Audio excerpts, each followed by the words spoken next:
Hello, aspirants. How are you? How are your studies going on? Also, how are your series going on with us? How is your journey going with us? आप हमारी series देख रहे हैं, आपको इसका फ़ायदा मिल रहा है, please let us know, let us improve our self. जो भी अगर आपको कुछ क्वेश्चंस है चीज़ों को लेके, लेट अस नो दोस. Okay, right. सो सीरीज आगे बढ़ती जा रही है. हमारा मोटिव क्या है? हमारा मोटिव है कि यूपीएससी पॉलिटी एंड गवर्नेंस का एक भी क्वेश्चन हम नहीं छोड़ने देंगे. सबको हम यही फिनिश करेंगे ताकि ये जो लेक्चर्स है 80 लेक्चर्स आप देखें, प्लस 1000 सब्सक्राइबर जो टारगेट है, 1000 सब्सक्राइबर कंप्लीट होकर प्रीवियस ईयर प्रीलिम्स और मेंस का आप लेक्चर खल्लास करें. फिर अगर हम क्या करने वाले हैं, जो शॉर्ट्स होते हैं, शॉर्ट्स में हम जो मोस्ट एक्सपेक्टेड क्वेश्चन है जो हमें लगते हैं कि एक्सपेक्टेड है आएंगे यूपीएससी में, ठीक है, तो हम वो शॉर्ट्स में भी डालना शुरू करने वाले हैं. तो एक तरीके से आपको 3 चीज़ें दिन की मिलेगी. कितनी? 3 चीज़ें आपको दिन की मिलेगी. ठीक है, एक तो आपको ये लॉन्ग लेक्चर मिलेगा रोज़ जो शाम को अपलोड होता है. ठीक है, दूसरी चीज़ आपको क्या मिलने वाली है?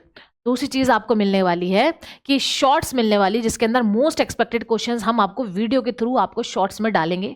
एक एक क्वेश्चन में आपने लगा डाला तो मान लो कि आपके 90 से 100 क्वेश्चंस, 90 to 100 क्वेश्चन जो मोस्ट एक्सपेक्टेड क्वेश्चंस हैं वो आप वहां से कर लोगे.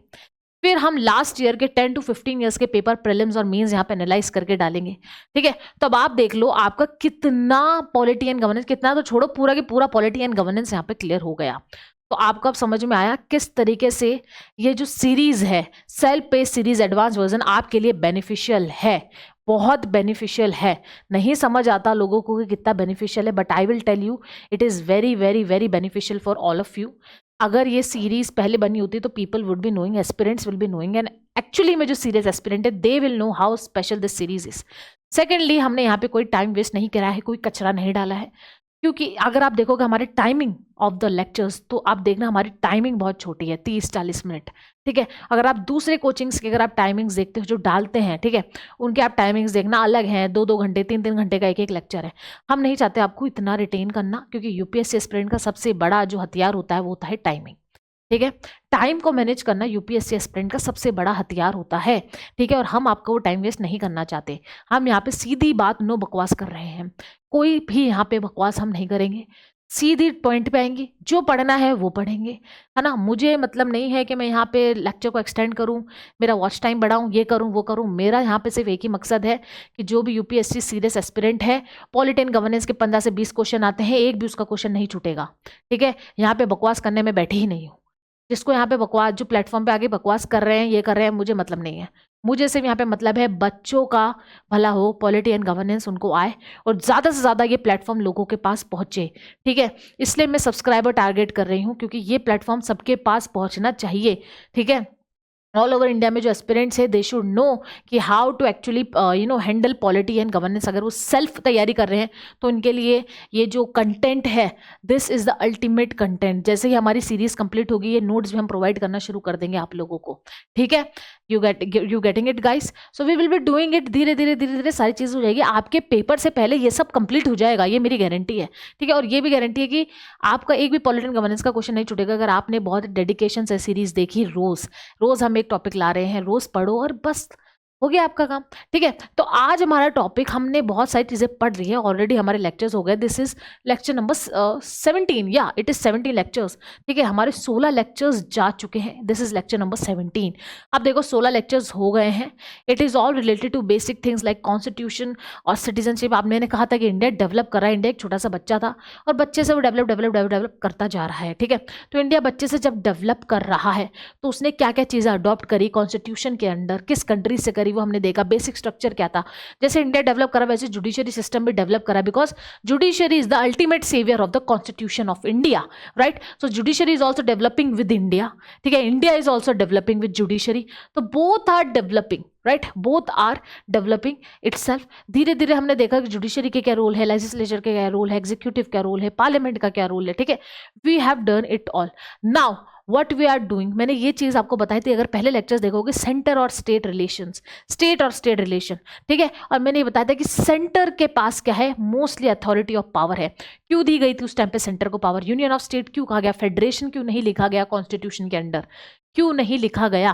देखो सिंपल सी बात है, यूनियन इसलिए लिखा गया कि उस टाइम पे प्रिंसली स्टेट्स का प्रकोप था, ठीक है, वहाँ पे लैंडलॉर्ड्स का प्रकोप था उस टाइम पे। अगर हम पूरी पावर स्टेट को हम दे देते तो उस टाइम पे क्या होता, जो कॉमन पीपल है उनको और ज़्यादा वो करते, क्या करते, फोर्स करते, फोर्सिफाई करते, और उनको क्या मिल गया था कि वो चाहे तो अपना खुद का स्टेट करके कंट्री बना सकते हैं, राइट। इसलिए स्टेट्स को इतनी पावर नहीं दी गई, because India is a vast country with different kind of state. We have right now 28 states and 8 union territories, right. तो इतना वास्ट है हमारा इंडिया, इतना वास्ट है कि हम इतनी अपॉर्चुनिटीज एक स्टेट को नहीं दे सकते थे, ठीक है, इतनी रिस्पॉन्सिबिलिटीज उस टाइम पे एक स्टेट को नहीं दे सकते थे। इसलिए सारी पावर्स किसके अंदर क्लासिफाई करी गई? Union government, that is central government के अंदर क्लासिफाई करी गई। तो आज हम स्टार्ट करने वाले हैं सेंट्रल गवर्नमेंट के ऊपर क्लासेस। मोस्ट इंपॉर्टेंट जो टॉपिक है सेंट्रल गवर्नमेंट पे आता है, it is related to president. इससे पहले हमने इमरजेंसी प्रोविजन किए थे। मैंने कहा था इमरजेंसी प्रोविजन कौन हैंडल करेगा? सेंट्रल गवर्नमेंट हैंडल करेगी। और सेंट्रल गवर्नमेंट में सबसे ऊपर पोजीशन पे कौन आता है? प्रेसिडेंट, ठीक है। तो प्रेसिडेंट के आसपास इमरजेंसी प्रोविजन घूम रहे थे, तो इसलिए what we will be doing today, we will be doing president today, ठीक है। सेंट्रल गवर्नमेंट में प्रेसिडेंट कौन है? President is the head of the central government, but he is not the real head, he और she is the nominal head, right Murmu ji, ठीक है। She is the nominal head, मतलब सिर्फ ठप्पा, स्टैम्प का ठप्पा है कौन? प्रेसिडेंट। क्या है? स्टैम्प का ठप्पा है। क्या है? स्टैम्प का ठप्पा। तो प्रेसिडेंट इज द नॉमिनल,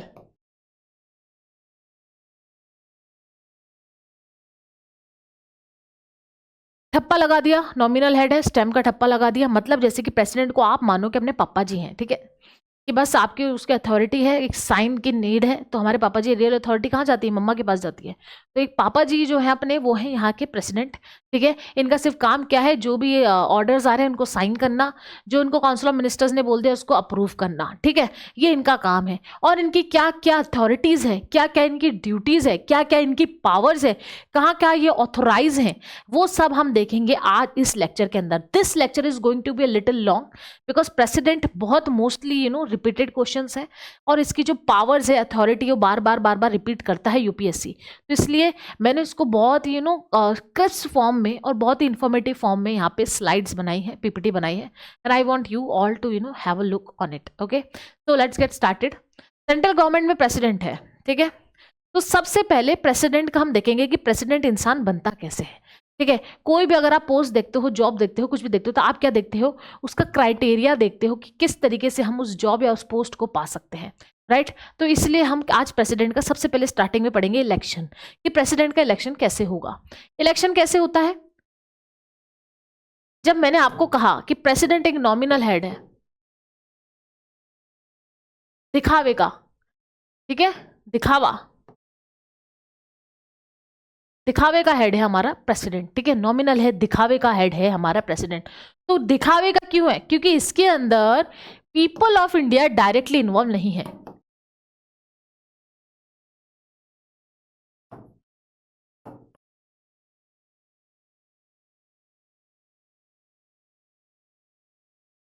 क्या? People of India are not involve directly. तो किस में डायरेक्टली इन्वॉल्व होते हैं? पीएम के इलेक्शंस में होते हैं, स्टेट इलेक्शंस में होते हैं people of India directly involve, but not on the president election. President election indirect होता है, मतलब जो लोगों ने रिप्रेजेंटेटिव डाले हैं, रिप्रेजेंटेटिव हाउसेज में जाते हैं, राइट, ठीक है, वो इलेक्टेड मेंबर जब हाउसेज में जाते हैं, उन इलेक्टेड मेंबर्स क्या करते हैं? इलेक्शन करते हैं प्रेसिडेंट का, और वहां से प्रेसिडेंट सिलेक्ट होता है। तो एक तरीके से देखो तो इनडायरेक्ट इलेक्शन है, तो इनडायरेक्ट यहाँ पे पब्लिक ऑफ इंडिया इन्वॉल्व होती है। कैसे होती है? क्योंकि जो पब्लिक है वो वोट देती है अपने रिप्रेजेंटेटिव को, इलेक्ट करती है, रिप्रेजेंटेटिव इलेक्ट, ठीक है, रिप्रेजेंटेटिव यहां इलेक्ट हो रहा है, और वही रिप्रेजेंटेटिव जहां इलेक्ट हो रहा है वो क्या कर रहा है? प्रेसिडेंट को इलेक्ट कर रहा है, ठीक है, प्रेसिडेंट को इलेक्ट कर रहा है। तो इनडायरेक्ट इलेक्शन यहां हो रहे हैं, मतलब इनडायरेक्ट पब्लिक यहां इन्वॉल्व है, जिसने क्या करा थे? अपने जो रिप्रेजेंटेटिव थे वो इलेक्ट करे थे, और रिप्रेजेंटेटिव ने ही क्या इलेक्ट करा है? प्रेसिडेंट इलेक्ट करा है। समझ में आ गया इसको इनडायरेक्ट कहते हैं? समझ आया? ठीक है। अब इनडायरेक्ट है the elected members of both the houses of parliament. ठीक है, कौन कौन इसके अंदर इन्वॉल्व होगा इलेक्शन में? इलेक्टेड मेंबर्स ओनली, क्योंकि यहाँ पे पीपल ऑफ इंडिया का रिप्रेजेंटेशन होना चाहिए इनडायरेक्टली, इसलिए यहाँ पे नॉमिनेटेड मेंबर्स नहीं आएंगे, इसमें सिर्फ इलेक्टेड मेंबर्स ही आएंगे। तो elected members of both the houses of parliament यहाँ पे इन्वॉल्व है। और कौन है? Elected member of legislative assembly of the state. Legislative assembly, not council, क्योंकि असेंबली में क्या होते हैं? इलेक्टेड लोग आते हैं, काउंसिल्स में नॉमिनेटेड होते हैं, राइट। ये हम स्टेट का जो है, जब हम सेंटर के पास स्टेट का पढ़ेंगे, स्टेट गवर्नमेंट, उसको मैं और डिटेल में पढ़ाऊंगी। पर ये समझो जैसे कि इंडियन पार्लियामेंट होती है, इसमें लोकसभा राज्यसभा होती है, वैसे स्टेट में स्टेट असेंबली और स्टेट काउंसिल होती है। स्टेट काउंसिल में सारे नॉमिनेटेड मेंबर्स होते हैं और स्टेट असेंबली में इलेक्टेड मेंबर्स होते हैं। ठीक है, तो इसलिए स्टेट की असेंबली यहाँ पे इन्वॉल्व होती है। तो elected member of both the houses of parliament, मतलब राज्यसभा और लोकसभा के जो इलेक्टेड मेंबर है वो यहाँ पे इन्वॉल्व होंगे। ठीक है, और elected member of legislative assembly यहाँ पे इन्वॉल्व होगी। सिर्फ इलेक्टेड, नाम सुनो कि जब प्रेसिडेंट को इलेक्ट कर रहे हैं तो इलेक्टेड मेंबर ही उसको इलेक्ट करेंगे। ठीक है, elected member of the legislative assembly of the union territories of Delhi and Puducherry. तो दिल्ली और पुडुचेरी में है लेजिस्लेटिव असेंबली, इलेक्शंस होते हैं दिल्ली और पुडुचेरी में by the people of India, right. तो दिल्ली और पुडुचेरी के भी लेजिस्लेटिव असेंबली के इलेक्टेड मेंबर्स यहाँ पे इन्वॉल्व होंगे। तो इनडायरेक्ट इलेक्शन हो रहा है, यहाँ पे इलेक्टेड मेंबर्स ही इलेक्शंस में पार्टिसिपेट करेंगे। Elected members of home? Elected members of Lok Sabha, Rajya Sabha, elected member of legislative assembly and elected members of union territories of Delhi and Puducherry. इससे क्या हो रहा है? People of India indirectly elect कर रहे हैं किसको? प्रेसिडेंट को। तो पीपल ऑफ इंडिया का यहां रोल है, क्योंकि पीपल ऑफ इंडिया किसको प्रेजेंट कर रहे हैं?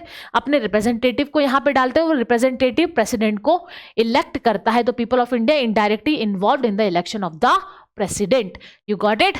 ओके, चलो नेक्स्ट। एक तो my throat is very while explaining you it's like okay, drink more and more water. ठीक है, अब देखो हमने इलेक्शन तो बता दिया, अब मुझे बताओ इलेक्शन तो आपने करी है, लेकिन क्वालिफिकेशन क्या है? क्या कोई भी उठ के आ जाएगा कि भाई मुझे प्रेसिडेंट बना दो, मैं बनने लायक हूँ, मैं बनने लायक हूँ? ठीक है, तो अब हम देखेंगे कि क्वालिफिकेशन क्या क्या चाहिए। अच्छा हाँ, अगर किसी को पता नहीं हो तो Murmu ji, she is one of the favorite person right now, president right now. Why? Because she was a tribal school teacher back then, and now she has become the president of India, and she is a great lady with big visions. ठीक है, she think very differently. अच्छा, हम इसके बारे में भी बात करेंगे in many sessions वगैरह, जो मैं एक्स्ट्रा कभी डालूंगी अबाउट पर्सनल थिंकिंग एवरीथिंग, कि किसको कौन से मिनिस्टर्स से हमें क्या सीख लेनी चाहिए। जैसे कि मुर्मू जी से अगर आपको देखो, मुर्मू जी ठीक है, उनसे सीख क्या लेनी चाहिए? कि इससे सीखनी चाहिए कि बड़ा सोचो। ठीक है, एक स्कूल टीचर के लिए सोचना और काम करना कि वो प्रेसिडेंट बन गई, it is a big thing. Like you guys are dreaming big right now, right.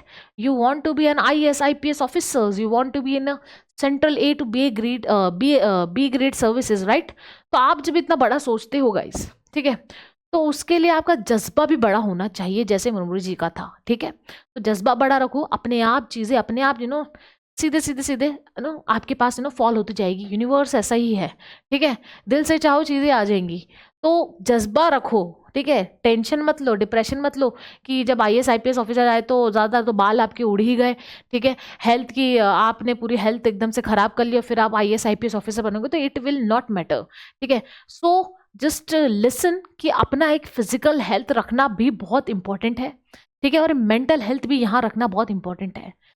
If you will both sacrifice these two for your dream, तो वो ड्रीम हासिल होने के बाद भी आपको अच्छा नहीं लगेगा।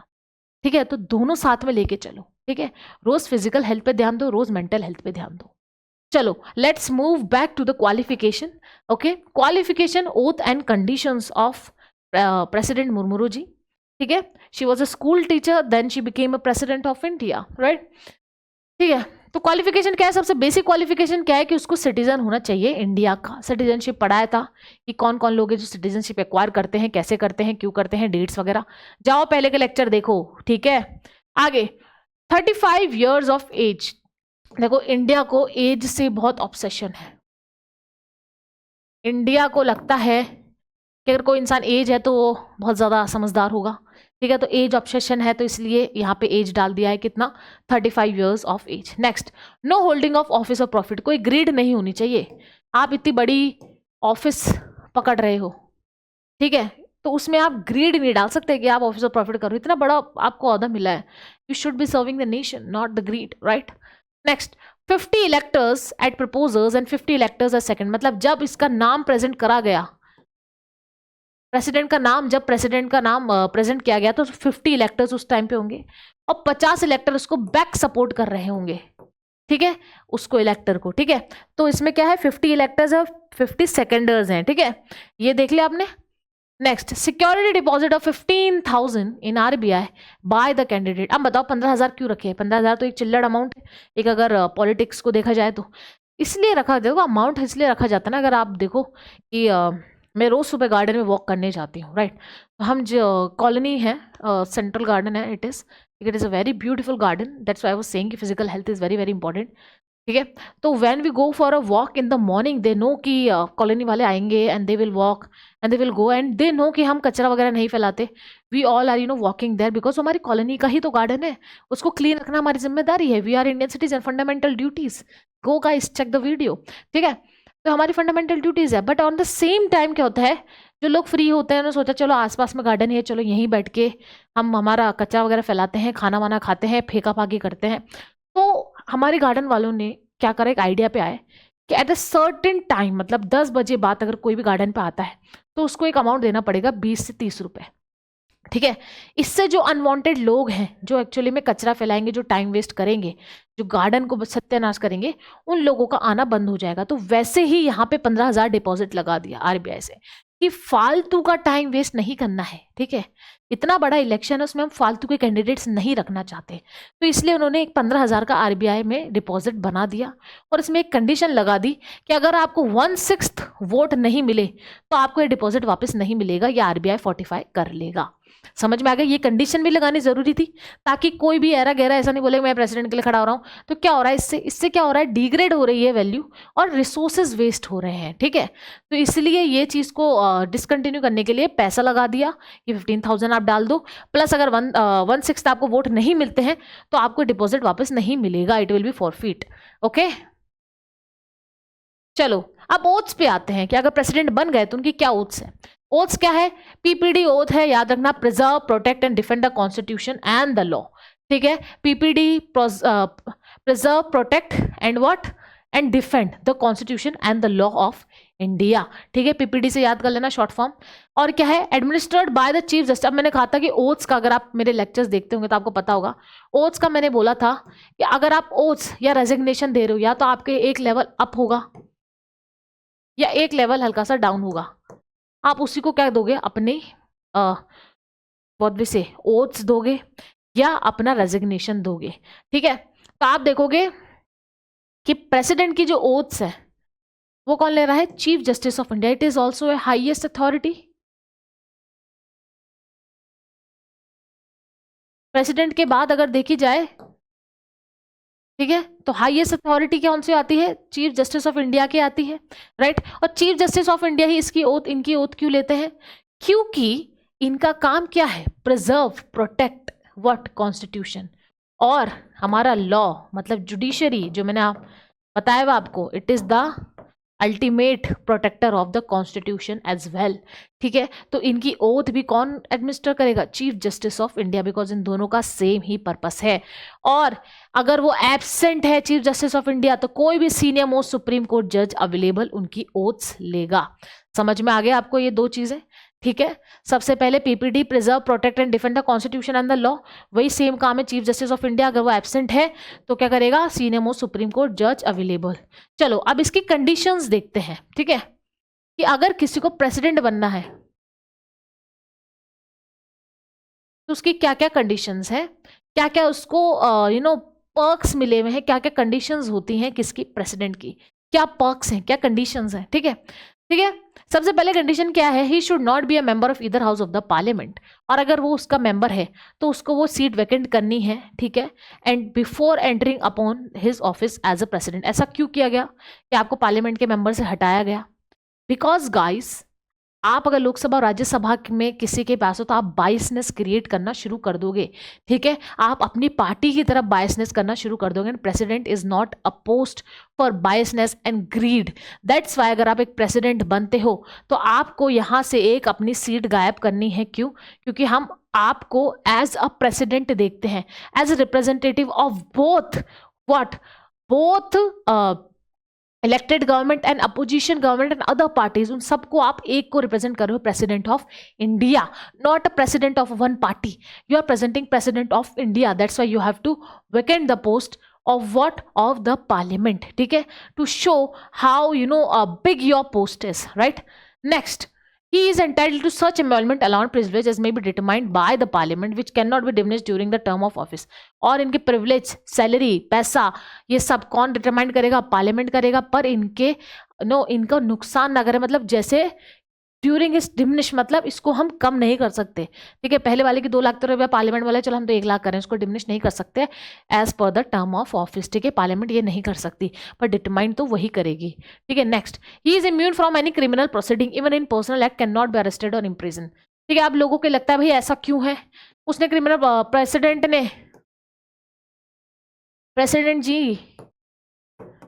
प्रेसिडेंट जी ने क्रिमिनल प्रोसीडिंग करी, फिर भी उनको अरेस्ट नहीं किया गया। ऐसा क्यों कर रहे हैं लोग? Why it is happening? It is happening because president itself is a prestigious post, right? It is a prestigious post, it is a higher post, right? अगर प्रेसिडेंट, देखो कोई भी जो रूल है, ठीक है, वो एक्ट कब बनता है, ठीक है, कोई भी प्रोसीडिंग एक्ट कब बनती है, तब उसमें प्रेसिडेंट का सिग्नेचर होता है, ठप्पा लगता है, ठीक है।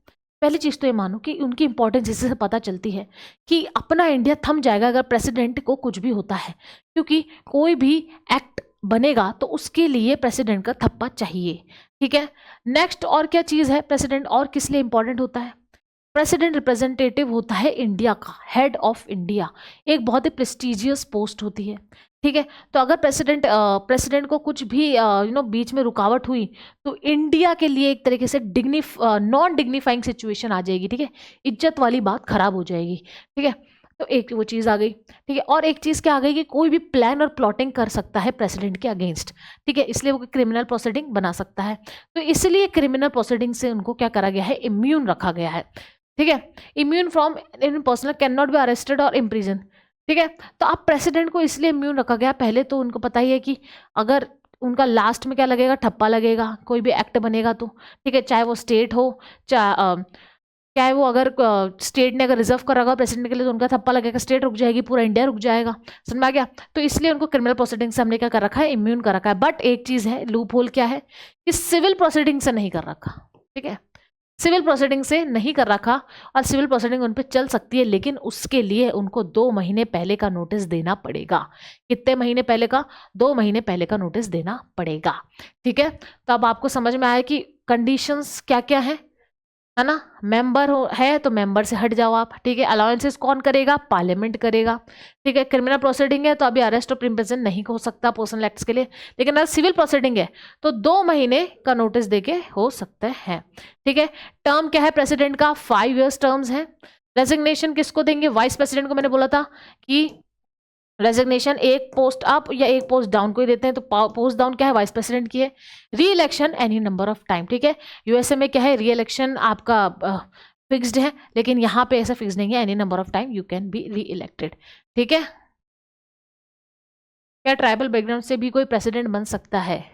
प्रेसिडेंट ऑफ इंडिया, मेरी मेहनत की कीमत तुम क्या जानो रमेश बाबू, ओके, ठीक है। So this is a meme, I was also reading it because मेरी टीम ने ये बनाया था, मैंने अभी जस्ट देखा, ओके नाइस। वैसे इट्स वेरी मोटिवेटिंग कि tribal people and that too a government teacher, how she has come this far, ठीक है। See you can also do it guys, you can also do it, ठीक है। बस consistent रहो, consistent, ठीक है। चलो अब हम पढ़ेंगे पावर्स के बारे में, जो बहुत ही इंपॉर्टेंट है, तो अब अपनी सीट बेल्ट लगाओ, ठीक है, और पावर्स के बारे में पढ़ना शुरू करो, ठीक है। अब नोट्स निकालो, नोट्स बनना शुरू करो। मैं फटाफट फटाफट आपको पावर्स बताऊंगी, बहुत इजी है, बट इसको याद रखना है, ठीक है। चलो, सबसे पहले एग्जीक्यूटिव पावर। मैंने बताया था एग्जीक्यूटिव क्या होते हैं। एग्जीक्यूटिव मतलब जो ग्राउंड लेवल पे वर्क होते हैं, ठीक है, जो लेजिस्लेचर होता है,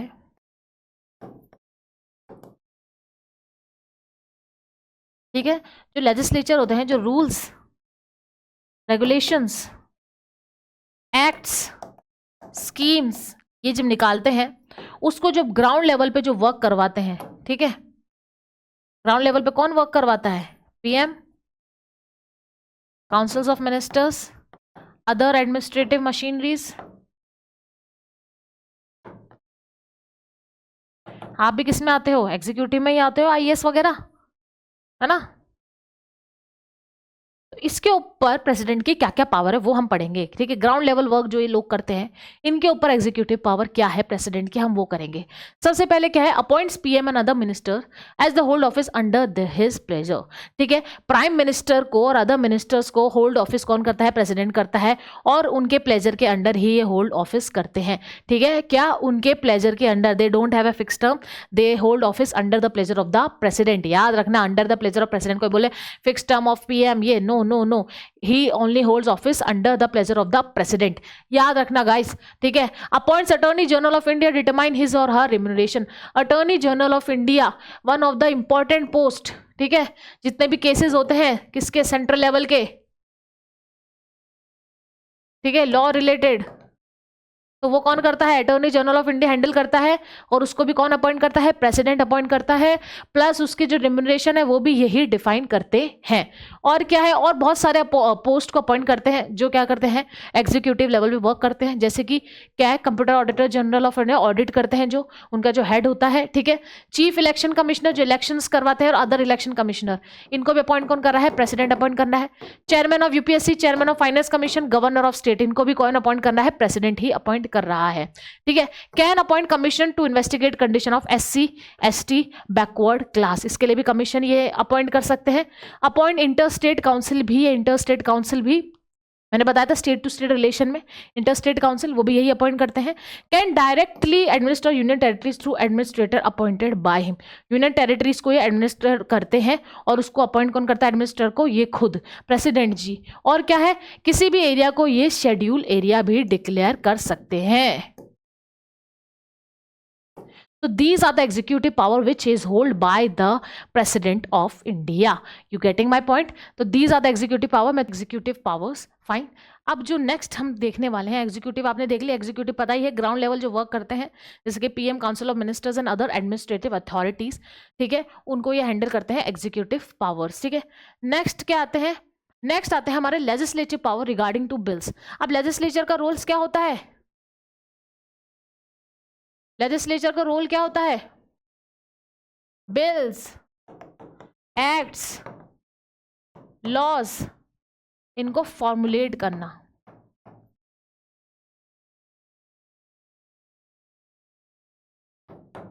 क्या करते हैं? बिल, एक्ट्स, लॉज को फॉर्मुलेट करते हैं, ठीक है। तो उसके अंदर क्या आता है? राज्यसभा आता है, लोकसभा आता है, right, two houses, bicameralism, two house,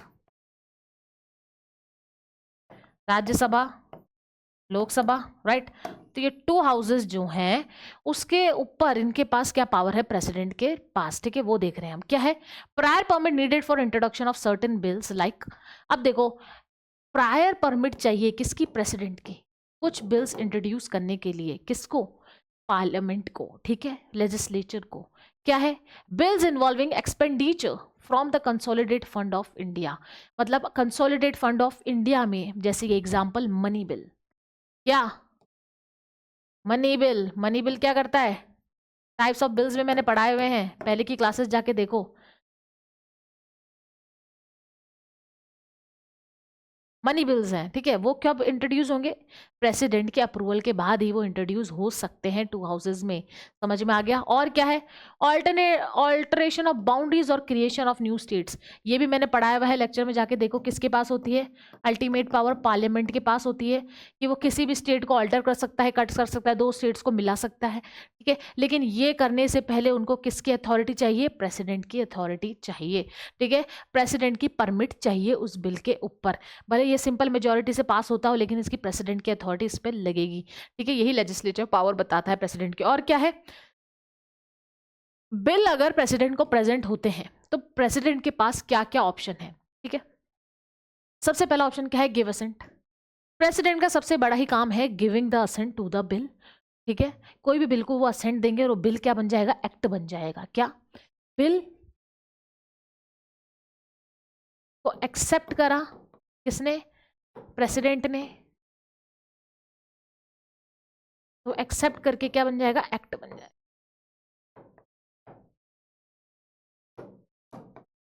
ठीक है, बिल को हमने एक्सेप्ट करा, मतलब प्रेसिडेंट ने एक्सेप्ट करा और वो एक्ट बन गया। इसलिए प्रेसिडेंट एक लिंक है कि हमारा जो इंडिया है उसके बिल्स बार बार एक्ट बनते जा रहे हैं और इंडिया इज वर्किंग। ठीक है, तो इसलिए president is a prestigious role.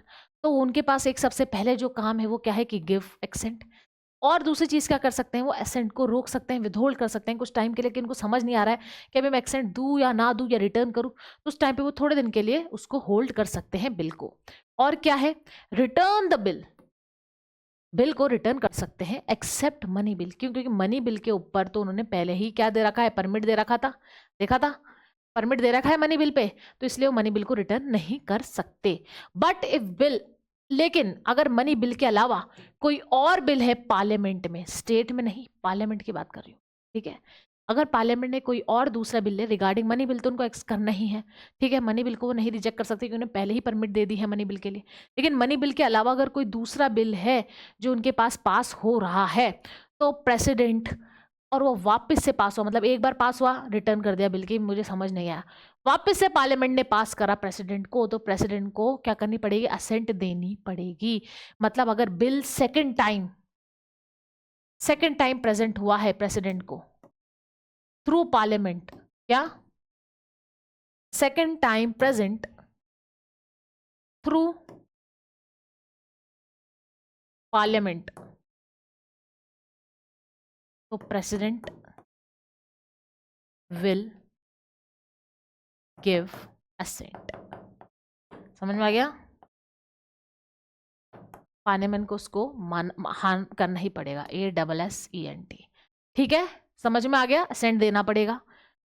But if bill again pass by the state legislature it is not applicatory to give assent. अगर सिर्फ पार्लियामेंट ने अगर पास किया है तो ही असेंट मिलेगा, स्टेट ने अगर वापस से पास किया है तो असेंट नहीं मिलेगा। स्टेट पे ये लागू नहीं होता, ओनली पार्लियामेंट में लागू होता है।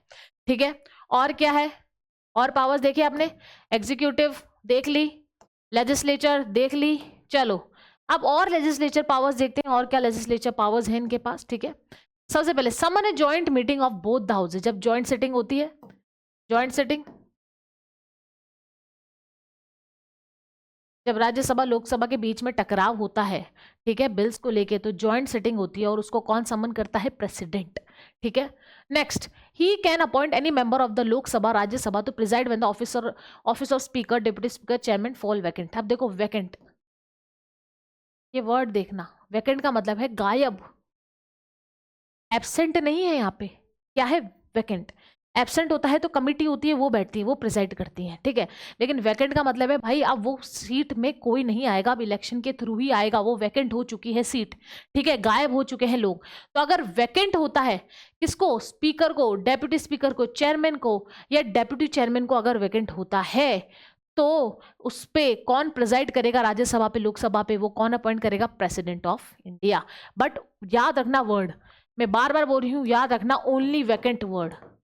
जब ओनली वैकेंट वर्ड आएगा, ओनली ओनली वैकेंट वर्ड आएगा, तब ही प्रिजाइड करने के लिए प्रेसिडेंट कर सकता है, ओनली वैकेंट, एब्सेंट पे नहीं। एब्सेंट पे कमिटीज होती हैं, वो करती हैं प्रिजाइड। समझ में आ गया, क्योंकि एब्सेंट का मतलब है आज नहीं आया कल आ जाएगा, लेकिन वैकेंट का मतलब है अरे अब तो ये आएगा ही नहीं, अब तो न्यू इलेक्शन करने पड़ेंगे। ठीक है, next, nominate 12 members of Rajya Sabha, 2 members of Lok Sabha. Nominate करते हैं 12 मेंबर्स किस में, राज्यसभा में, 2 मेंबर्स लोकसभा में, एंग्लो इंडियन। और अब ये हट चुका है, याद रखना, 2 मेंबर्स ऑफ एंग्लो इंडियन ये हट चुका है, सिर्फ अब वो 12 member of Rajya Sabha he nominate कर सकते हैं। ठीक है, नेक्स्ट, ले certain important reports before the parliament. Reports बनती है, बहुत सारी कमिटीज होती है, अपनी रिपोर्ट करते हैं, रिपोर्ट को प्रेजेंट कौन करता है, प्रेसिडेंट ऑफ इंडिया। जैसे कि कैग हो गया, यूपीएससी की रिपोर्ट हो गई, फाइनेंस कमीशन की रिपोर्ट हो गई। ठीक है, कैग पता ही है, auditor, UPSC services, central services की जो रिपोर्ट आती है। ठीक है, और finance commission, dividing of funds, between what, centre and state करता है। अपॉइंट भी कौन करता है, प्रेसिडेंट करता है, ठीक है। और रिपोर्ट भी कौन डालता है, प्रेसिडेंट डालता है। Next, can promulgate ordinance when parliament not in session must be approve by the parliament within 6 month. Ordinance मतलब क्या होता है कि अगर पार्लियामेंट सेशन में नहीं है, लोकसभा राज्यसभा पूरा पार्लियामेंट दब पड़ा है और उस टाइम पे कुछ रूल्स एंड रेगुलेशंस डालने हैं जो बहुत आउटमोस्ट इंपॉर्टेंट है, ठीक है, तो उस टाइम पे प्रेसिडेंट अपने डिस्क्रिप्शन से कोई भी ऑर्डिनेंस पास कर सकता है, ठीक है। इतना पावरफुल होता है प्रेसिडेंट, ठीक है। आप समझ में आ गया आपको लेजिस्लेचर पावर्स। और देखते हैं और कौन सी पावर्स है। अब एक फाइनेंशियल पावर्स है, ठीक है। उनके पास पैसों से रिलेटेड क्या पावर है प्रेसिडेंट के पास, तो पैसों से रिलेटेड क्या पावर्स है। Money bill can be introduce in the parliament only with his और प्रायर रिकमेंडेशन। पढ़ाई हमने कि मनी बिल के लिए प्रायर रिकमेंडेशन चाहिए किसकी, प्रेसिडेंट की। और देखो, no demand from grant can be made except on his recommendation. Demand of grant, जब बजट्स फाइनल होते हैं, डिमांड करते हैं, ठीक है, पार्टीज, तो वो डिमांड के लिए भी सबसे पहले रिकमेंडेशन किसकी होनी चाहिए, प्रेसिडेंट की लगनी चाहिए। Can make advance of contingency money to meet any unforeseen expense. मान लो बजट के बाद जब बजट वगैरह डिस्कस हुआ तो ऐसा कुछ अनफोर्सिन एक्सपेंसेस आ गया, एकदम से अचानक से ऐसा एक्सपेंस हो गया और वो प्रेसिडेंट को वो एक्सपेंस करना पड़ रहा है, तो प्रेसिडेंट के पास अथॉरिटी है कि वो एक्सपेंस कर सकता है without any approval of the parliament, ठीक है। Next, constitute a finance commission. देखा था फाइनेंस कमीशन की रिपोर्ट डालते हैं, तो उसको कॉन्स्टिट्यूट भी प्रेसिडेंट ही करते हैं एवरी 5 ईयर, जो डिस्ट्रीब्यूट करते हैं क्या, रेवेन्यू बिटवीन सेंटर और स्टेट। कितना पैसा सेंटर में बटेगा, कितना पर्सन स्टेट में बटेगा, वो फाइनेंस कमीशन देखता है, ठीक है। तो उसको भी क्या बोलते हैं, उसको कॉन्स्टिट्यूट कौन करता है, प्रेसिडेंट, और उसकी रिपोर्ट भी ले डाउन कौन करता है पार्लियामेंट में, प्रेसिडेंट ऑफ इंडिया, ठीक है। समझ में आ गई टाइप्स ऑफ पावर्स, ठीक है। अब देखते हैं वेटो पावर, ठीक है। वेटो का मतलब क्या होता है, बिल को रिलेटेड इनके पास क्या पावर है। इनके पास बिल प्रेजेंट होता है, सबसे मेन काम क्या होता है प्रेसिडेंट का, बिल को क्या करना, अपना साइन करना और करके एक्ट बनाना, ठीक है। बिल को एक्ट बनाना, साइन करना, यही इनका मेन काम है, किसका, प्रेसिडेंट का, साइन करना, ठीक है, ठप्पा लगाना, सील लगाना खुद की। तो वो वेटो पावर्स क्या क्या है इससे रिलेटेड हम देखते हैं, ठीक है। सबसे पहले है बोलते हैं एब्सोल्यूट वेटो, मतलब, और एब्सोल्यूट का मतलब होता है आपका एक्स जो है उसको होल्ड कर रखा है थोड़ी देर के लिए। अभी मैं कंफ्यूज हूँ, उसको थोड़ा मैं होल्ड करता हूँ। तो किस किस को होल्ड कर सकते हैं, होल्ड किस किस को कर सकते हैं, एक तो प्राइवेट मेंबर के बिल को होल्ड कर सकते हैं, ठीक है, प्राइवेट मेंबर जो मिनिस्टर नहीं है, और गवर्नमेंट बिल को भी कर सकते हैं। अगर कैबिनेट ने रिजाइन कर दिया है तो गवर्नमेंट बिल को भी होल्ड कर सकते हैं, कि अभी कैबिनेट रिजाइन कर रखी है तो अभी मैं उसको होल्ड पे डाल रखा हूँ। और and the new cabinets guide him to give assent, ठीक है। और अगर कोई न्यू कैबिनेट है, मैंने बोला ही था, कौन देता है इनको गाइडेंस, कौन देता है, council of ministers headed by PM. तो इन्होंने गाइड करा प्रेसिडेंट को कि हाँ चलो एसेंट दे दो, ठीक है, हाँ बोल दो। तो ये एब्सोल्यूट वेटो उनमें काम आता है। और क्या है सस्पेंसिव वेटो, सस्पेंसिव मतलब returning a bill for reconsideration, ठीक है। उन्होंने रिटर्न कर दिया कि एक बार वापस से रिकंसिडर करो, लेकिन किसको रिटर्न नहीं कर सकते, एक तो अगर मनी बिल है उसको वो रिटर्न नहीं कर सकते क्योंकि उसको पहले ही वो परमिट दे चुके हैं, ठीक है। और क्या है, अगर वापस से बिल रिपासेज हुआ है, मैंने कहा था पार्लियामेंट में अगर रिपास हो रहा है बिल तो उसको असेंट देना पड़ेगा प्रेसिडेंट को, लेकिन अगर वो बिल वापस से पास हो रहा है स्टेट में लेजिस्लेचर में तो देना पड़ेगा असेंट नहीं, स्टेट को इतनी डिस्क्रिप्शन नहीं है, सिर्फ पार्लियामेंट को है कि वापस से करो तो वापस से करना पड़ेगा, दबदबा है लेजिस्लेचर पार्लियामेंट का, लेकिन स्टेट लेजिस्लेटर का इतना दबदबा नहीं है, ठीक है। पॉकेट विडो, पॉकेट का मतलब मान लो कि भाई keep the bill in the pocket for indefinite period, ठीक है, कोई टाइम लिमिट नहीं है, ठीक है। लेकिन सिर्फ क्या पॉकेट में नहीं रख सकते, कॉन्स्टिट्यूशनल अमेंडमेंट बिल, ठीक है, कॉन्स्टिट्यूशनल अमेंडमेंट बिल, ठीक है, 24th कॉन्स्टिट्यूशनल अमेंडमेंट एक्ट में ये बताया गया कि कॉन्स्टिट्यूशनल अमेंडमेंट बिल को आप पॉकेट में नहीं रख सकते, ठीक है। तो these are the veto powers related to what, bills, right. चलो अब देखते हैं हम पार्डनिंग पावर। पार्डनिंग पावर का मतलब क्या होता है, अगर कोई क्रिमिनल एक्ट कर रहा है, क्रिमिनल एक्ट कर रहा है, ठीक है, कोई भी क्रिमिनल एक्टिविटीज है, वो जेल में है ना, कोई भी बंदा जेल के अंदर है, तो वो क्या करेगा, प्लीड करेगा किसको, प्रेसिडेंट ऑफ इंडिया को। वो प्लीड करेगा कि मेरी थोड़ी सज़ा कम करवा दो, या मेरी जो मरने की सज़ा है उसको उम्र कैद में करवा दो, या उम्र कैद की सज़ा थोड़ी कम करवा दो, क्योंकि हमारा इंडिया लॉ सिस्टम बिलीव करता है ऑन मर्सी, ठीक है, mercy granted to people, right. So और उनको बिलीव करता है कि सेकंड चांस देना चाहिए to the offenders also. So that's why pardoning power किस पे दी गई है, प्रेसिडेंट को भी दी गई है, गवर्नर को भी दिए गए है, पर ज़्यादातर जो अथॉरिटी होती है पार्डनिंग की वो किसके पास होती है, प्रेसिडेंट ऑफ इंडिया के पास होती है। तो क्या है पार्डनिंग पावर प्रेसिडेंट के पास, वो देखो। ठीक है, ठीक है, क्या क्या है इनके वर्ड्स देखना। Pardon, remove both the sentence and conviction completely. Pardon का मतलब पूरा ही जाने दे दिया प्रेसिडेंट ने कि चलो आपका सेंटेंस भी हटाते हैं, आपका कन्विक्शन भी हटाते हैं, हम आपको पूरा की पूरा पार्डन कर देते हैं, उसको हम बोलते हैं pardon. Second, commutation, substitute to lighter form of punishment. कोई आपको हाईली हार्श पनिशमेंट है, उससे आपको एक लाइटर फॉर्म ऑफ पनिशमेंट दे दी गई। ठीक है, हम उसको क्या बोलेंगे, कम्यूटेशन बोलेंगे, लाइटर फॉर्म ऑफ पनिशमेंट। आपको एक हार्ड पनिशमेंट दी थी, अब उसको लाइट फॉर्म में कर दिया गया, एक छोटी पनिशमेंट दे दी गई है। ठीक है, नेक्स्ट, रिमिशन। मिशन मतलब जो पीरियड है सेंटेंस का, टाइम है, उसको चेंज कर देगा। मान लो आपको 10 उम्र कैद थी, तो उम्र कैद की जगह आपको 10 साल के लिए जेल डाल दिया गया। ठीक है, तो रिमिशन हो गया। ठीक है, रिस्पाइट, रिस्पाइट का मतलब होता है अवॉर्डिंग अ लेसर सेंटेंस। जब आपका ये चल रहा होगा, आपका केस चल रहा है, तो उस टाइम पे क्या हो रहा है, सेंटेंस उस टाइम पे आपको लेस सेंटेंस दे रहा है। कि मान लो 15 साल का है तो आपको थोड़ा लेस सेंटेंस देगा। ठीक है, तो आपको 10 साल की सजा कर देते हैं और थोड़ा सा कम जुर्माना कर देते हैं, तो लेसर सेंटेंस आपको मिल गया। और क्या होता है, reprieve, stay of the execution of sentence the death. ठीक है, रिप्राइव करना। ठीक है, द डेथ को क्या करना, स्टे लगा देना कि ठीक है अब इसको डेथ सेंटेंस नहीं देते हैं, उसको हम किस में डाल देंगे, रिप्राइव में। तो these are the pardoning power and these are the names you should be knowing about the pardoning power of the president। ठीक है, मोस्ट इंपॉर्टेंट पावर जो होल्ड करता है प्रेसिडेंट वो है pardoning power. But at the same time you know, जो भी president है वो कठपुतली होता है किसकी, council of ministers headed by the PM. तो मेजरली जो पार्डनिंग पावर्स होती है वो किनको मिलती है, जो रूलिंग पार्टी होती है मोस्टली अपने फ्रेंड्स फैमिली और इन लोगों को पार्डनिंग पावर के थ्रू लॉज वगैरह से निकालने का काम करते हैं, वो तो आपको पता ही है।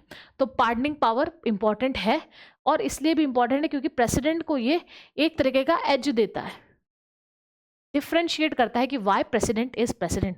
ठीक है, उसको हम एक नॉमिनल हेड नहीं कहेंगे, इसको एक पावरफुल अथॉरिटी भी कहेंगे। ठीक है, ठीक है। और एक स्पेशल नोट के साथ देखते हैं, president is not bound to give reason for his order. ठीक है, राइट।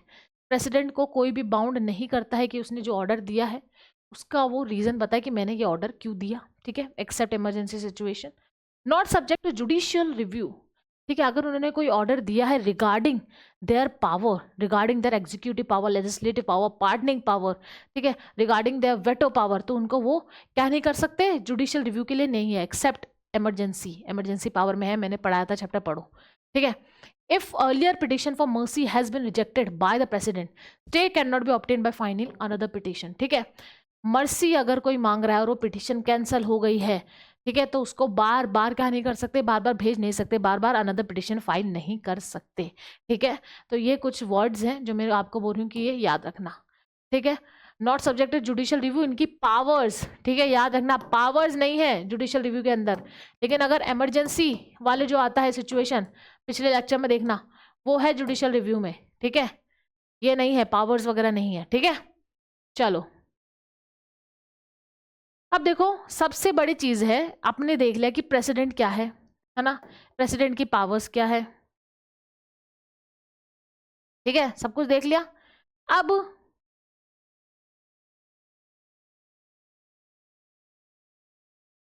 अब सबसे लास्ट चीज क्या है कि चलो हमने प्रेसिडेंट का इलेक्शन देख लिया, उसकी पावर्स देख ली, उसकी अथॉरिटी देख ली, उसकी पावर्स रिलेटेड टू लेजिस्लेचर देख लिया, एग्जीक्यूटिव देख लिया, ठीक है, जुडिशरी देख लिया, है ना, सब कुछ देख लिया हमने प्रेसिडेंट का, राइट। अब हमने देख लिया कि प्रेसिडेंट तो इतना पावरफुल है ही, लेकिन अगर मान लो कभी अगर गलती से कोई गलत इंसान प्रेसिडेंट इलेक्ट हो जाता है तो उसको निकालना भी तो पड़ता है, और उसको बोलते हैं impeachment of the president. What, impeachment of the president. और इसका एक पूरा प्रोसेस है, क्या है, पूरा एक प्रोसेस है, प्रोसेस पढ़ते हैं जल्दी से। Can be done on the ground of, अब देखो एक ही है कि एक ही ग्राउंड है जिसपे हम इम्पीच कर सकते हैं प्रेसिडेंट को, वायलेशन ऑफ द कॉन्स्टिट्यूशन, उन्होंने कॉन्स्टिट्यूशन को नहीं समझा, उसको वायलेट किया, क्योंकि वो प्रोटेक्टर क्या था, कॉन्स्टिट्यूशन एंड लॉ का, और उसी को वायलेट कर रहे हैं, तो उनको इम्पीच किया जा सकता है। लेकिन किस तरीके से वायलेट किया है वो कॉन्स्टिट्यूशन में डिफाइन नहीं है। देखो ज़्यादातर टर्म्स कॉन्स्टिट्यूशन में डिफाइन नहीं है, ठीक है, उस टाइम पे कॉन्स्टिट्यूशन बना था, इतना डिफाइन नहीं करा, ठीक है, तो उसको डिफाइन कौन करता है, ज़्यादातर पार्लियामेंट या जुडिशरी करती है, ठीक है। तो यहाँ पे जो इम्पीचमेंट होगा वो कौन कर रही है, पार्लियामेंट कर रही है, ठीक है। तो उसका प्रोसेस क्या है कि सबसे पहला है स्टेप की initiated by either house of parliament, signed by 1/4 members, मतलब कि ये राज्यसभा में भी निकाल सकते हैं इसको, लोकसभा में भी निकाल सकते हैं। अगर किसी को लगता है कि प्रेसिडेंट ने वायलेट किया है कॉन्स्टिट्यूशन को, तो वो 1/4 मेंबर से साइन करवाएगा। कौन, अगर राज्यसभा है तो भी 1/4, लोकसभा है तो भी 1/4 मेंबर ने साइन किया, और डाल the resolution impeachment of the president का। नेक्स्ट स्टेप क्या होता है, ठीक है, अब रेजोल्यूशन पास हो गया, ठीक है, अब लोगों ने कहा चलो चलो इम्पीचमेंट का क्या करना है, तो अब क्या होगा, दोनों हाउसेज में 2/3 of the total membership of both the houses, total membership, ठीक है, not present and voting, total membership, ठीक है। अगर लोकसभा में 550 है तो उसका 2/3, ठीक है, ठीक है, वो अब रेजोल्यूशन पास करेंगे, ठीक है। अब मान लो 1/4 ने तो रेजोल्यूशन पास करा, इनिशिएट कर दिया कि हमें इम्पीच करना है, फिर इनिशिएट को रेजोल्यूशन में कन्वर्ट किया, इनिशिएट के बाद रेजोल्यूशन में क्या हो गया, 2/3 मेंबर जो है टोटल, वो क्या करेंगे, दोनों लोकसभा राज्यसभा के इसको पास कर देंगे। जैसे ही पास होगा लगेगा कि हाँ भाई serious, the situation is serious, it needs to be impeach, तो 14 डे का नोटिस मिलेगा प्रेसिडेंट को, ठीक है।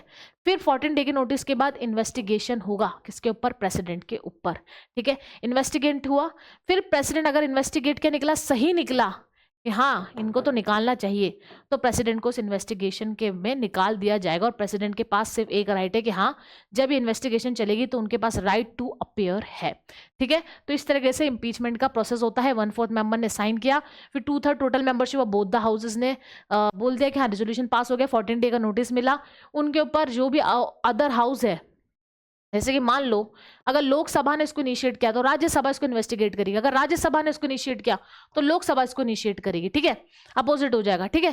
फिर इनिशिएट करने के बाद प्रेसिडेंट को क्या करा जाएगा, इम्पीच कर दिया जाएगा, और इन्वेस्टिगेशन के दौरान प्रेसिडेंट को वहां प्रेजेंट होने का अधिकार है, ठीक है। बात हो गई यहीं खत्म। अब देखो ये जो प्रोसीजर है इसको क्वासी जुडिशियल प्रोसीजर बोलेंगे, ठीक है, क्वासी जुडिशियल क्योंकि इसमें जुडिशरी है, इसमें, ठीक है, इन्वॉल्व है।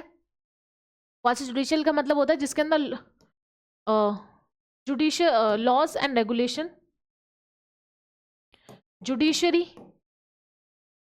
पावर्स होती है सिविल कोर्ट की, पावर्स ऑफ कोर्ट, ठीक है। तो ये प्रोसेस एक सिविल क्वासी जुडिशियल प्रोसीजर होता है। क्यों, क्योंकि इसमें nominated members of either house of parliament participate in impeachment. अब देखो क्वासी जुडिशियल प्रोसेस होता है, अब इसमें कि देखो प्रेसिडेंट का इलेक्शन और इम्पीचमेंट में फर्क, ठीक है। एक तो ये स्लाइड हल्की से यहाँ से गलत बन गई है, इसलिए आई वॉज कन्फ्यूज, ठीक है, इसको ये अलग से था, नोट था ये, ठीक है, ये नोट था फर्स्ट और सेकंड, ठीक है, ये बस ये थर्ड ये देख लो कि ये जो प्रोसेस है इसको क्वासी जुडिशियल प्रोसेस होता है, क्योंकि इसके अंदर सिविल कोर्ट की क्या होती है, पावर जितना होता है कि भाई ये इम्पीचमेंट हो रहा है तो एक तरह से सिविल कोर्ट ने इसको मंजूरी दी है, इस तरीके का ये प्रोसेस होता है, done by the parliament of India, ठीक है। अब ये जो दो चीज़ें हैं ये मैं समझाना चाहती हूँ आपको। जब आपने देखा था इलेक्शन ऑफ प्रेसिडेंट, उसमें क्या था, elected members of what, elected members of parliament plus state legislature plus union territories having state legislature या state assembly, they were involved in the election of what, president. पर impeachment में कौन present होगा ये बताओ। तो इम्पीचमेंट में elected plus nominated members of the parliament participate, समझ में आ गया। तो यहाँ पे स्टेट का कोई इन्वॉल्वमेंट नहीं है, यहाँ पे elected nominated members of the parliament जो वहां पर थे वो दोनों ही इसके अंदर प्रेजेंट होंगे, इलेक्टेड भी और नॉमिनेटेड भी। The elected members of state assembly union territories Jammu Kashmir ये इसमें पार्टिसिपेट नहीं करती है। तो इम्पीचमेंट में सिर्फ कौन पार्टिसिपेट कर रहा है, इलेक्टेड प्लस नॉमिनेटेड, कौन, पार्लियामेंट मेंबर्स, कौन, राज्यसभा और लोकसभा के इलेक्टेड प्लस नॉमिनेटेड मेंबर्स दोनों यहाँ पे पार्टिसिपेट करेंगे। तो समझ में आ गया, इलेक्शन में तो सिर्फ elected members of parliament, elected members of state assembly, elected member of state assembly of the union territories of Delhi and Puducherry. पर यहाँ अगर इम्पीच करते हैं तो elected plus nominated members of what, of parliament of India. Okay guys, समझ में आ गया। तो ये था पूरा हमारा प्रेसिडेंट का। इसमें एक छोटा सा देखो, so president represent the nation but does not rule the nation and he carry some important situation description without the advice of the ministers. और उनके पास कुछ एक सिचुएशनल डिस्क्रिप्शन है जब वो मिनिस्टर्स के अंदर काम नहीं करता, मतलब उस टाइम पे वो मिनिस्टर्स का पुतला बन के नहीं रहता, खुद की भी एक डिस्क्रिप्शन होती है, क्योंकि जितनी भी पावर्स देखिए उसमें मिनिस्टर्स का से होता है, लेकिन कुछ है जिसमें मिनिस्टर का से नहीं होता। जैसे एग्जाम्पल, अपॉइंटमेंट ऑफ पीएम, अगर कोई पार्टी का रूल नहीं है तो वो प्रेसिडेंट के ऊपर डिस्क्रिप्शन होती है कि वो कोई भी लार्जेस्ट पार्टी का इंसान उठाए, लीडर उठाए, बोले कि मैं आपको पीएम घोषित करता हूँ, आपका आप मेजोरिटी मुझे प्रूफ करो, ठीक है। और क्या है, dismissal of council of minister, अगर नो कॉन्फिडेंस है, नो कॉन्फिडेंस मोशन कौन डालता है, लोकसभा डाल देता है सीओएम पे, और सीओ काउंसिल ऑफ मिनिस्टर्स को डिसमिस कौन कर सकता है, प्रेसिडेंट कर सकता है, ठीक है। ये भी क्या है, डिस्क्रिप्शन है प्रेसिडेंट की, ठीक है, उसके लिए उनको सीओएम की जरूरत नहीं है। और dissolution of the Lok Sabha when COM has lost majority, no confidence motion डलता है तो लोकसभा को भी डिसॉल्व कर सकते हैं कौन, प्रेसिडेंट जी, ठीक है। तो ये तीनों पावर है जिनके लिए उनको सीओएम की एडवाइस की जरूरत नहीं है। क्या, सीओएम की एडवाइस की जरूरत नहीं है। समझ में आ गया। चलो अब अपना I think lecture has been completed, is been a long lecture because ये बहुत इंपॉर्टेंट टॉपिक है यूपीएससी का। चलो क्वेश्चन देखते हैं। क्वेश्चन क्या है, सिंपल सा क्वेश्चन है, पढ़ा होगा, आ जाएगा। The president of India exercise his power as provided under article 356 of the constitution in respect of a particular state, then देखो अगर 356 अगर वो हो रहा है तो क्या कर सकता है president of a particular state. The assembly of the state is dissolve automatically, no it is not dissolve automatically, ठीक है। The power of the legislature of that state shall be exercise by और under the authority of the parliament, या legislature का जो power होता है वो centre के पास चला जाता है, ठीक है। Article 19 suspend in that state, no. Article 19 देखा था अपन ने, only emergency of the external emergency war, the president can make laws related to that state, नहीं laws का नहीं आता इसके अंदर। तो इसका जो 356 में होता है प्रेसिडेंट वो रूल ऑफ द स्टेट, ठीक है, कॉन्स्टिट्यूशनल इमरजेंसी, तो पावर ऑफ द लेजिस्लेचर किसके पास चली जाती है, स्टेट किसके पास चली जाती है, अथॉरिटी ऑफ द पार्लियामेंट के अंदर चली जाती है। तो answer will be B. Okay, so आपका यहाँ पे क्वेश्चन डन हो चुका है। The lecture has been completed. रोज लेक्चर्स आ रहे हैं, रोज लेक्चर्स देखो। हम यहाँ पे आपको एकदम जो पॉलिटिकल गवर्नेंस में कोई यूपीएससी पूछता है वही आपको बताते हैं। I will see you in the next lecture, bye.